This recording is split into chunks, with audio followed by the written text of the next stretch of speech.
Hello दोस्तों, आज मैं आप सभी को क्लॉक रीजनिंग के बारे में समझाने जा रही हूँ। इसमें मैं कुछ आप लोगों को ट्रिक्स भी बताऊँगी, तो मेरी वीडियो में अंत तक बने रहें। पहला क्वेश्चन है 3:15 is seen in the image of the clock in the mirror, what would be the right time. तो ऐसे क्वेश्चन में हमें क्या करना है, हमेशा हमेशा हमें क्या करना है, 11:16 क्या 11:60 में दिए हुए टाइम को, क्या है दिया हुआ टाइम 3:15, इसमें हमें घटा देना है। क्या आएगा, 10 में 5 घटा दो, यहाँ बच गया 5, 5 में 1 45 और 11 में 3 गया 8। क्या आ रहा है 8:45, दैट मीन्स 8:45 आपका आंसर हो जाएगा। Looking in the mirror shows that the time is 1:30 in an analog clock. Then what is the correct time? देखिए यहाँ पे भी हमें क्या करना है, यहाँ पे भी हमें क्या करना है, 11:60 में दिए हुए टाइम 1:30, इसे क्या करना है, माइनस करना है। 6 में 3 घटा दो, 3 आ जाएगा, और 11 में 1 घटा दो, ये 10 आया, 10:30। इसका आंसर हो जाएगा 10:30। What will be the angle between the two hands of a clock at 4:30 p.m. 4:30 p.m. में एंगल क्या होगा। हमने एक क्लॉक बनाया, फिर यहाँ पे देखिए ये 12 हो गया, 6 3 और ये है 9। अभी यहाँ पे टाइम क्या बता रहा है 4:30, यहाँ है 4 और ये है 5। सेंटर पॉइंट ये रहा, 4:30 ये रहा। इन दोनों के बीच में ये कितना एंगल है, ये हमें फाइंड आउट करना है। 4 और 6 के बीच में कितने आ रहे हैं नंबर्स, 2 नंबर्स आ रहे हैं। ये 2 इंटू, और हमें पता है 2 एक और ये दूसरे नंबर के बीच में कितने का कोण बनता है, 30 डिग्री का कोण बनता है। तो 2 के बीच में कितने का कोण बन गया, 60 डिग्री का कोण बन गया। तो यहाँ पे भी ये हो गया 60 डिग्री। ठीक है, अब आते हैं मिनट वाली जगह पे, मीन्स 30 मिनट। 4:30 हो रहा है ना, तो हम आ गए 30 मिनट्स। इसको सीधे सीधे कर दो, 30/2, ये हो जाता है 15। इस 15 को यहाँ पे हमें अब ये देखना है कि प्लस करना है कि माइनस करना है। प्लस हम तब करते हैं जब घंटे की सुई मिनट की सुई से आगे हो जाती है। यहाँ पे देखिए घंटे की सुई मिनट की सुई से पीछे है, तो हम यहाँ पे इसको माइनस कर देंगे। तो 60 - 40 करें, 60 - 40, 60 - 15 क्या आ जाएगा,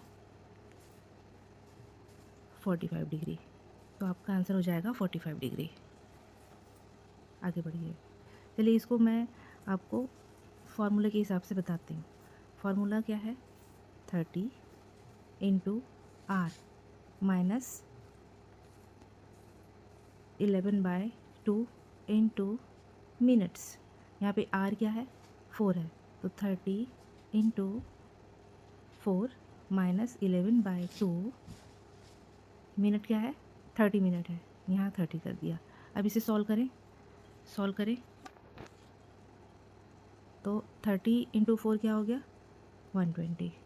ठीक है, माइनस क्या था, 11/2 इंटू 30 क्या हो रहा है, 15, 15 1 जा 15, 15 1 जा 15 और एक 60, 165। तो देखिए नीचे में क्या है, बड़ी वैल्यू आ रही है, हम इसे मतलब ये माइनस में आएगा। यहाँ पे माइनस को हमें ध्यान नहीं रखना है, हमें केवल जो भी नंबर आएगा उसे ही देखना है, साइन का कोई मतलब नहीं है यहाँ पे। तो 165 में 120 घटा दो, 165 में 120 घटाओ, क्या आ रहा है 5, 6 में 2 घटा देंगे 45। तो यहाँ पे भी 45, तो फार्मूले से भी 45 आ रहा है और मैंने जो ट्रिक बताई उससे भी 45 डिग्री आ रहा है। आगे बढ़ते हैं। At what time between 6 and 7 o'clock will be the hands of a clock coincide. मतलब कोइंसाइड का मतलब क्या हो रहा है कि आर वाली हैंड और मिनट वाली हैंड दोनों एक के ऊपर एक आ जाएगी। ठीक है, तो क्या बोलता है 6 and 7 o'clock के बीच में, इसका मतलब 6 तो बज चुके हैं, है ना, 6 और 6 और 7 के बीच में, तो 6:30 होना चाहिए इसका आंसर। तो 6:30 नहीं होता है दोस्तों, ये थोड़ा सा बढ़ा हुआ दिखाई देगा, थोड़ा सा बढ़ा हुआ दिखाई देगा। तो सबसे पहले हम एक क्लॉक बना लो, बन गई क्लॉक।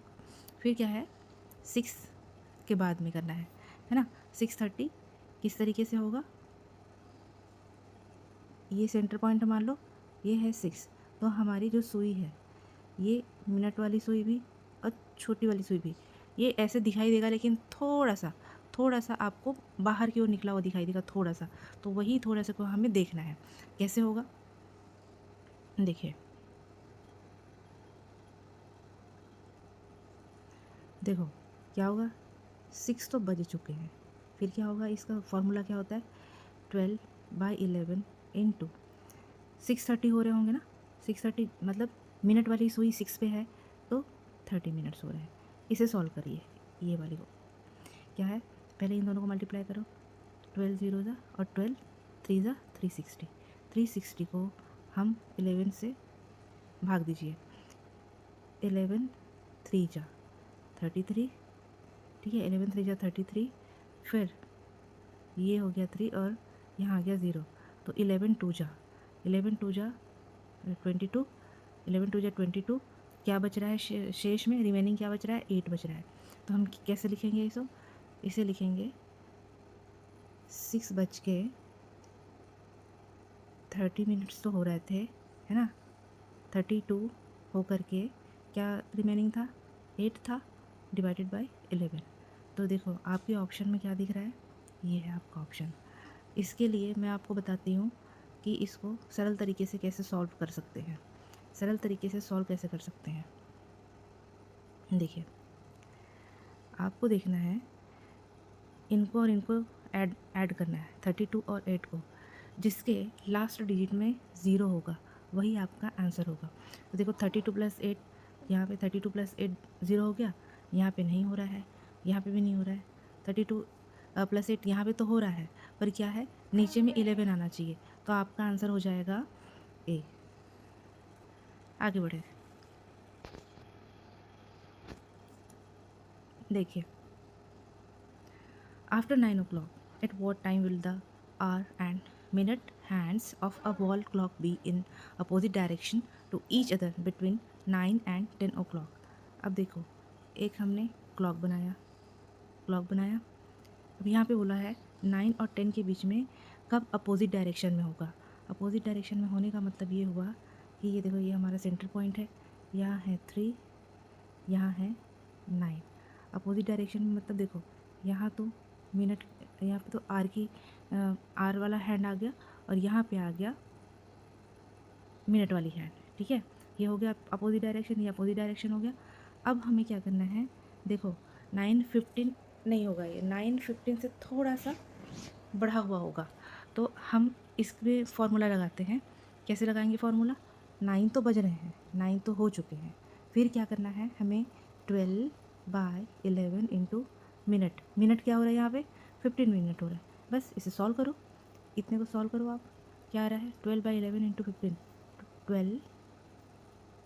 12/11 इंटू 15 क्या आ रहा है, 15 2 जा 30, 15 1 जा 15, 15 और 3 180, 180 को 11 से डिवाइड करें, 11 1 जा क्या आ रहा है, 8 में 1 गया 7, फिर 11 6 जा 66 क्या आ रहा है, 66 मीन्स 4 रिमेनिंग बच रहे हैं। तो ये क्या हो जाएगा, 9:16 हो गए, फिर 4 रिमेनिंग बचा, और ये 11, तो आपका आंसर हो जाएगा ये वाला। अब यहाँ पे भी वही वाला ट्रिक काम करेगा कि जब हम इन दोनों को जोड़ते हैं तो लास्ट डिजिट 0 आना चाहिए। तो देखो 16 + 4 में ही लास्ट डिजिट में 0 आ रहा है, बाकी इसमें नहीं आ रहा है, इसमें भी नहीं है, और इसमें भी नहीं है, तो आपका आंसर हो जाएगा ये सी। आगे बढ़ेंगे इसको। A clock takes 33 seconds to strike 12 times. Then how long will it takes to strike 6 times? Strikes 12 time. Strikes 12 time जब हम ऐसी इस तरीके से 12 बनाएंगे तो स्ट्राइक्स, इसको गिनो 1 2 3, ये एक कम आएगा हमेशा। तो strikes 33 seconds to takes 33 seconds to strike 12 times में 11 टाइम्स इक्वल टू 33 सेकेंड्स। तो हम 1 के लिए निकालेंगे, 1 के लिए कितना हो जाएगा, 3 सेकेंड्स हो जाएगा, ठीक है। यहाँ पे हमें क्या पूछा गया है, 6 टाइम्स के लिए पूछा गया है। तो 6 टाइम्स के लिए स्ट्राइक करना है तो एक कम कर दो, तो 5 टाइम्स स्ट्राइक करने के लिए कितना हो जाएगा, 3 × 5 मीन्स 15, क्या 15 सेकेंड्स। तो आपका आंसर हो जाएगा बी। चलिए दोस्तों, उम्मीद करती हूँ कि आप सभी को ये मेरी वीडियो समझ में आई होगी। तो इसी तरह की और भी वीडियो देखने के लिए मुझे फॉलो करते रहें, सब्सक्राइब कर लीजिएगा मेरे चैनल को अगर वीडियो पसंद आई होगी तो। Thank you.